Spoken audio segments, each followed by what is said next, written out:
Hello guys, hari ni kita dekat Ampang. Kita nak buat Isuzu D-Max. Masalah kereta ni, owner dia ada bawa makanan, ada bawa catering sikit dan ada masak lipas. So, mari kita tengok.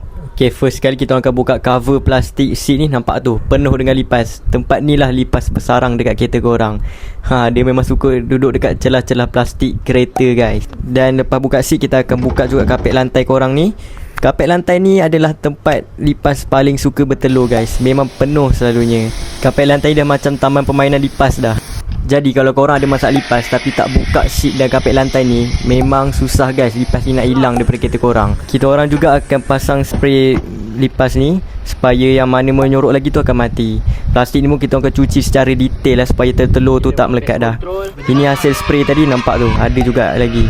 Untuk lantai besi kereta korang ni, kita orang akan vacuum dan cuci secara detail juga supaya tak ada dah sisa-sisa makanan tertinggal. Telur-telur lipas tu kita akan hilangkan semua.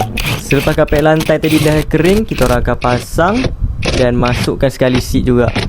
Untuk seat jenis material leather, kita orang akan dressing seat korang supaya lebih berkilat dan tahan daripada UV. Plastik pun kita akan dressing sekali guys supaya nampak cun.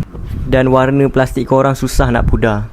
Ini adalah result lepas siap. Macam mana guys? Cantik tak cantik? Ambil masa lebih kurang 7 jam untuk siapkan job ni. Boleh komen guys, berapa korang rate job kita orang ni 1 hingga 10, hasil kerja dia mantap tak mantap?